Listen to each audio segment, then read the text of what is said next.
Brownstone Homes. Bob Bryceland, Donna, and Mitch are members of Brownstone Homes. Had great, I believe, 2 meetings with them where we talked about the development, talked about what the city kind of envisioned, and they kind of ran with the idea. I thank them for coming here today to present what their vision is for that property, and we'll let them do the presentation. We'll open it up for a few questions and answers. So with that, Bob, go ahead and take it. Can you use a microphone, please? You can't hear. Can't hear the question. Does this work? Yeah, you can use that. I don't know how much it's turned up. Better? Better? Yeah, it's probably.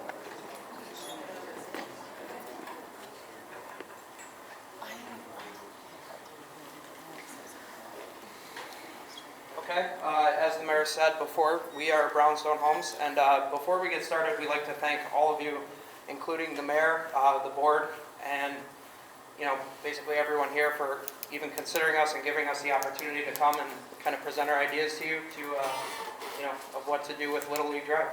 So without further ado, I'll give this over to Bob and we'll get started. Again, thank you very much for spending a night out here with us. I'm sure you guys have other things you want to do, but I don't know if this is, yeah, it's working. Well, we just wanted to let you know our plan is, and our vision for this was to put between, a little north. Our vision is to have north of 40 homes in the area, single-family homes for empty nesters, for first-time home buyers, basically custom homes. That's what we do. Who are we? We're a custom home builder since 1989. We've been building roads and homes, so a little bit different than the average builder. We develop the road, stay with the project from the very beginning, negotiate with the town and municipality. We call it town hall meetings, and we sit down before we even propose a project and send out an email to everybody within, or today it was an email or previous letters, or even knocking on doors to gather everybody together to say, what do you think about this project? The land is zoned this way. We'd like to rezone it for this reason, and we've been very successful with rezoning land. And as you guys know, probably it's a pretty difficult aspect, and we're not talking about rezoning today, but that's something that we've been doing since 1989, building inside communities, working with the neighbors, the municipalities, our future home buyers, and we'd like to develop a project that when we're done, that we can go by every day and smile and know that the neighbors and the future buyers in the municipality are very, very proud of it, and it's very successful to all. And we like to think with almost 15,000 people in the city of Tonawanda, 73,000 in Tonawanda, the numbers that are so close to this project, that this would sell very quickly. As other projects in other communities around this area and around the country are now having to be, proposing on old school systems, where there's too many schools, they're changing that and putting single-family home communities up all the time, because they're just, it's something that it's a dream for everybody to have, and we're not trying to sell 100 of them or 120. We're thinking of, in the plus or minus 40 range, and we think it definitely would be something that would be a great value to new home buyers, second-time home buyers, and empty nesters to be able to be in the park, be close to the schools, be close to the river. We love the property. I think it's spectacular. It's being serviced to some degree now by the municipalities anyway. I think we're proposing public, but we did discuss in our previous meeting that we can do private or public roads. We can build tax status homes. I think we sold 14 of them in the last year or so.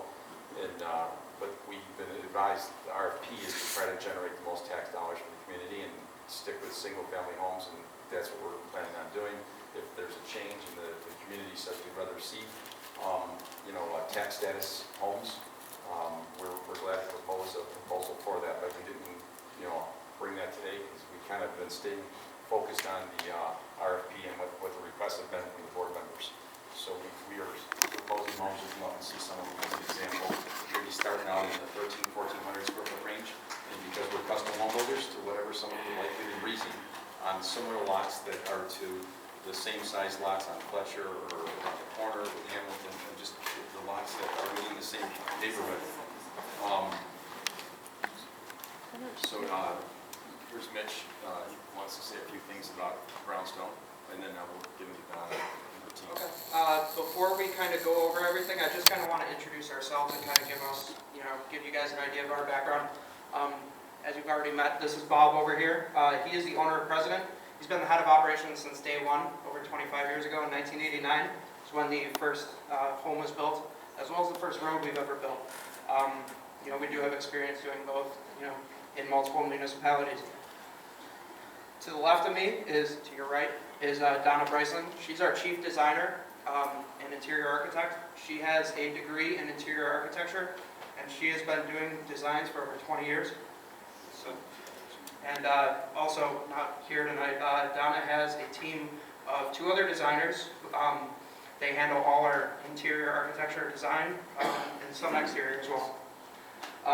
And lastly, I am Mitch. I'm the project manager. I have a degree in urban design from the University of Buffalo with a focus in public policy as well as architecture. Now, what all this means, to me at least, and I hope I can kind of convey this across, is that we have the economics background, we have the design background, as well as the public policy background.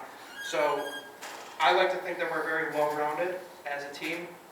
We take every aspect into consideration as far as whether a project is feasible, making it look good, making it appeal to a lot of people, aesthetically pleasing, as well as the positive and negative effects of development, which I'm kind of more specialized in. So that's kind of our team, that's kind of our philosophy about how we approach projects. So unless Bob or Donna has anything else to say, we're going to jump right into the design.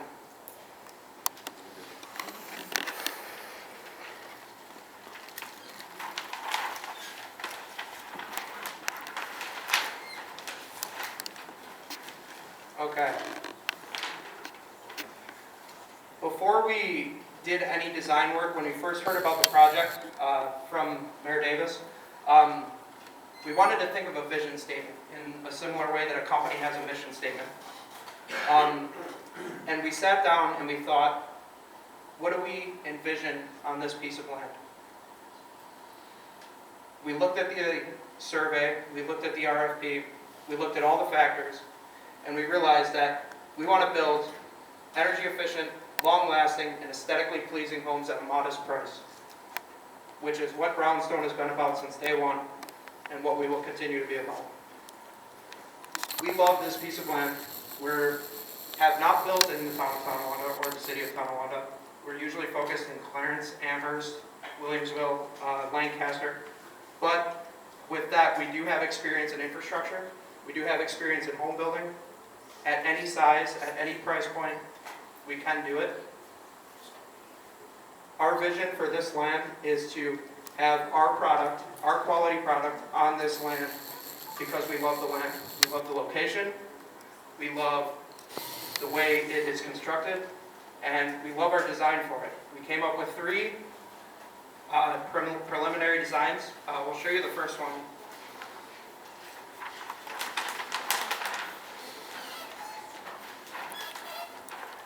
Now, before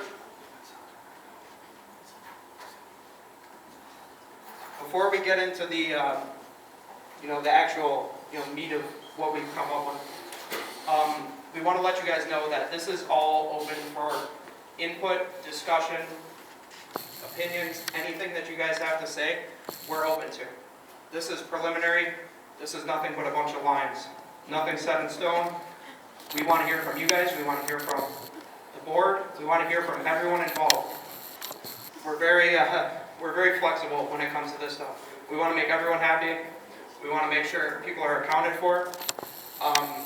We also want to make sure that everyone feels that this will be a great addition to their community, because we think it will be a great addition to your community. Okay, with this design, as you can see, we have 43 lots coming up here off of Fletcher Road's the bottom of here. Here's Hamilton Street. We would construct this road. Rogers? Oh, I'm sorry, my mistake. My mistake. Oh, Sorry, I was under the impression that it bowed off Hamilton. My mistake. So, our proposal for this particular plan is that we build up here as well as construct this cul-de-sac. Like David from David Holmes said, we believe that you guys shouldn't pay a dime. We're not up here asking you for money. We're asking actually to give you guys money. So, like I said, we would construct the entire road. We would get all the land graded, everything set to be ready to build at our expense. Take over? Yeah, we just want to let you know also that wherever there are trees, we're obviously going to want to protect them, their value to the homes, their value to the privacy of the existing neighbors along the back. In fact, our next plan, if you show it, Mitch, we kind of like this a little better. There's a nice buffer between the existing homes and the entranceway. We only come in from the over by Little League as opposed to the street over here. The other map had us coming in where there's a stub street currently. So we kind of thought this would be a little more private than the Wadsworth entrance. So this is one that we personally like, but it's obviously back up to the town, the municipality, the board, and what we would call a meeting kind of once we decide what we're going to do with the overall decision, then sit down and say what plan does the board want to approve. So they would have a lot of input on this, but all of these plans we're proposing are going to have a nice buffer with trees and privacy and retainage to retain all the drainage. Has been designed by our engineers, have been doing it very successfully. We use one of the largest engineering firms in New York State, GPI. So they've done the preliminary drawings for us currently. They've been out here to talk to the different departments over here at the City of Tonawanda just to make sure their design works. So that's pretty much option 2. If you want to bring it to option 3. And option 3 is just, as we mentioned, is another option based on the engineer coming up with 2 or 3 choices, so the town itself can have some choices of what they think would be best suited for this property. Anybody have any questions about the design options at all? Just on the other 2, where's the water tower and where's the baseball diamond? I can't get myself situated. Like, where's the water tower that stands there If right you now? come up the street, the water tower is right about right here. Probably about half an acre to 3/4 of an acre from the actual last lot. And the baseball diamonds are up here. It wasn't drawn, we kind of just did an actual physical site plan. And didn't show it in relation to the water tower. But the water tower is about half an acre to 3/4 of an acre up here, and then the baseball diamonds are up over there. So that is not very much of a buffer though, that against Fletcher Street. Those Fletcher Street lots, it's backing up later. That's not very much. Okay, I just couldn't understand. Sure. Because you've got a lot of room then behind it towards the park. Yeah, And is that using just the 12 acres? that's actually using less. That's using the I 16. think there's 13 acres slotted, but we're only using about 10.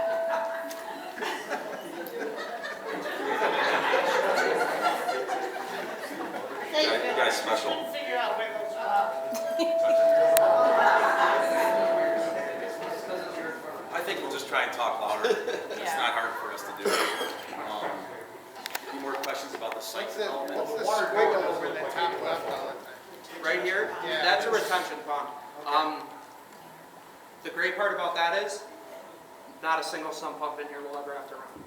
We've built homes in communities before, particularly in Clarence, in a development called Spalding Green.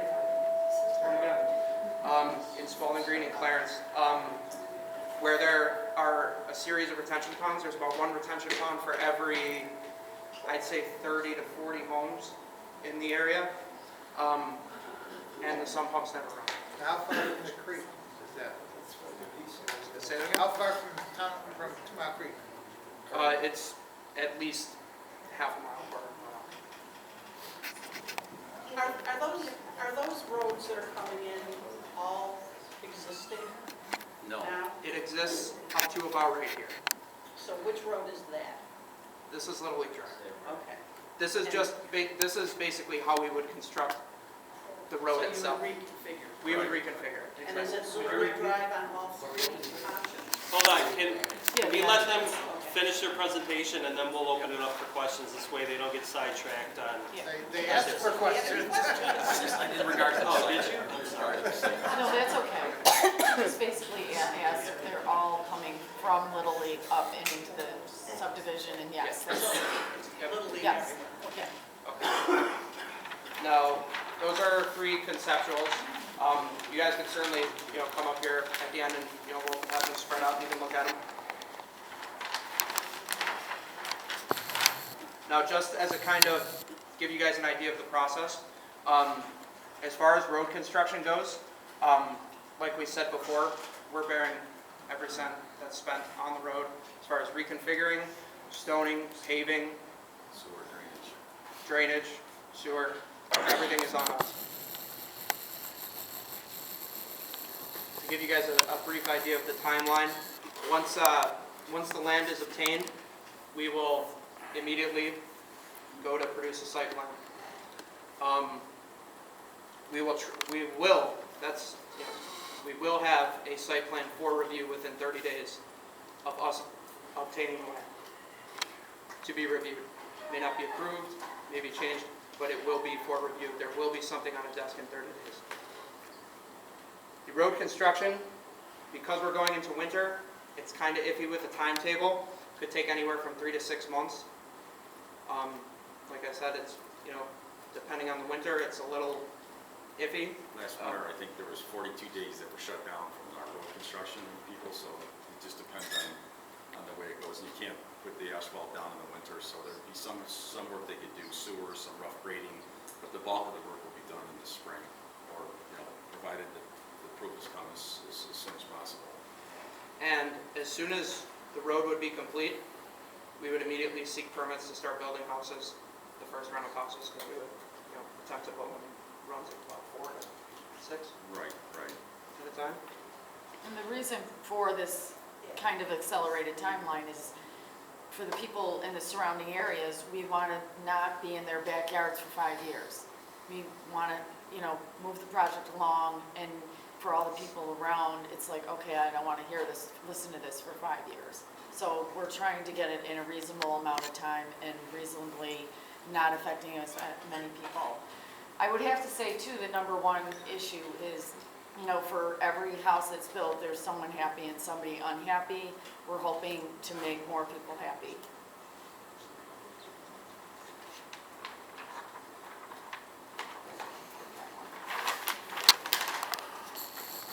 Okay. One important aspect that was really stressed to us by the board and the mayor was the role we would play in the community as the developer of this land if it were to be sold to us. Our primary goal of development is to impede on the surrounding area as little as possible, which to us is none at all. We don't want to affect neighbors. We don't want to affect land that isn't ours. We don't want to disturb people. We don't want any of that. We don't want anyone to be unhappy. Will someone be unhappy? Yes, possibly. But we don't want that. We're going to do our best not to have that happen. Safety codes, regulations, standards, all thoroughly enforced, like every single one of our job sites. Because there's a surrounding area, you guys have questions, there are residents around. We have decided to make ourselves open as possible, once a month. If you guys, any resident feels necessary, they can come speak to us directly at a town hall style meeting, sort of like this. They can ask us any questions, bring any concerns, and that'll be continuous throughout the process. That's never going to stop. Send us an email, Yeah. give us a phone call, And we answer. our personal, ways to reach us will be made available to anyone who is concerned, and every concern will be listened to by myself, by Bob, by Donna. It's not going to be tossed off to someone else. You're going to hear from us. You're going to talk to us. You may even meet us if you feel necessary. So we just want to make ourselves as transparent as possible to all of you, to everyone in the town, to everyone who feel that they may be affected. We want you to know that we're here to listen. We care about what happens in this town, and we want to know what problems you may have with us developing this land.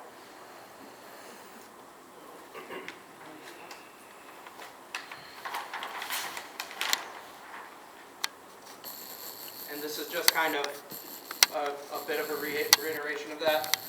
We've tried to make our designs to kind of isolate the area as well as incorporate it. I know that sounds very contradictory, but as much as we try to integrate this in the community and make it flow, we try to make it surrounded by a buffer of some sorts.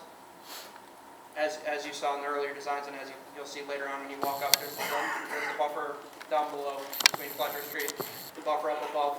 But there's also common areas, which can give ease of access to the baseball parks for anyone that wants to go watch their kids play baseball or walk to the baseball games or go to the park.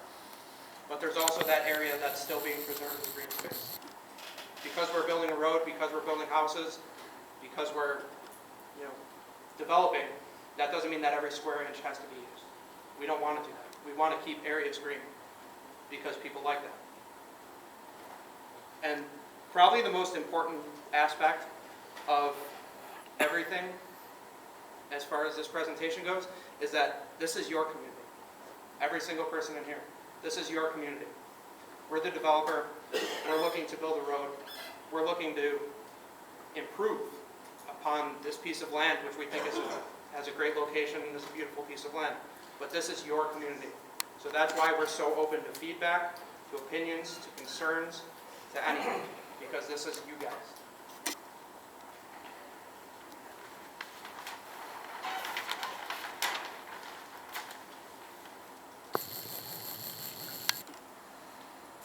We're planning, again, as we spoke earlier, we have 3 or 4 or 5 models up here to give you a feeling for what we're thinking is going to be a nice fit along the lines of single-family ranch homes to 1.5 story to a 2-story colonial-style home. And we have samples up here for you. And we believe that would be a really nice fit, so it kind of blends the whole community together, and it doesn't leave anybody out. We're just a believer, really, that there's plenty of people in the area that would like to live in a single-family home, still have their own yard, not have a wall next to them. And we believe in that, and that's what we're presenting first. We do other style homes. We're building a multi-family adult home currently, but we just think that this community definitely would be better served from a tax base to have single-family homes. They'll generate clearly more taxes because any multi-family home is going to have a tax status discount of about 50%. So that's along the line of what we present, kind of following again the RFP. Not that I want to keep on harping on that, but that we clearly asked multiple times the mayor, be sure that this is the focus of the group, because we'd love to change our focus towards multifamily. It's more profitable, the developer makes more money, you pretty much build them and then people come and just get their house. Where we're going to say, what cabinet do you want? Which countertop do you want? And we let the people make some decisions. And yes, maybe it takes 18 months to 2 years instead of 14 months, or there'll probably be a year or so different. But in the long term, your community is going to have single-family homes, and trust us, they'll be whatever the number is. Every home will be filled. So it's kind of pretty far of a drive to find a home site right now. And I mean, this location is wonderful for people that live in Grand Island, live in the city, anyone who wants to be around water. There'll be people wanting to come here besides the people in your own community that will want to come live here, which is wonderful. I don't know if anybody knows what the governor reduced or controlled the cap rate on property taxes, but he's reduced it to only 85% of 1%. So less than 1%, and you have workers and people, that municipalities, all your expenses that you have to take care of in the town go up by, we all know how healthcare is, and they go up by a lot more than 1%. So this is a wonderful way to supplement and generate some additional revenue without costing the town any money. And that's been our focus, to stick with these single-family ranch, 1.5 story homes, or 2-story. Do you want to add anything, Donna? I think we've pretty much covered everything. Dave answered a lot of your questions. He spoke about items that, are the same concerns of ours. Apply to both of us as a developer. Yeah, as developers as a whole, he covered a lot of territory, so we just stuck to our program. Yes, we're concerned about trees, drainage, all the things that were talked about. I guess our main reason for wanting to do the project is for those of you who have children, grandchildren, friends, relatives, cousins that want to stay in the area. It's only 40 to 46 homes. It's a project that we feel we can handle, that we want to endeavor into. We're glad to be invited, and we want to make this for your community. So any questions that you have, we have a great staff who are interested. They're young, some are older. We're trying to get the gamut there going, so we're getting feedback from them as well. But you're on the job daily. Oh, yeah, I know. You know. But we have young ones that say, hey, why don't you try doing this? Or younger ones, and, they're greater with, some of the technology that's out there to help us communicate with you easier on what you want.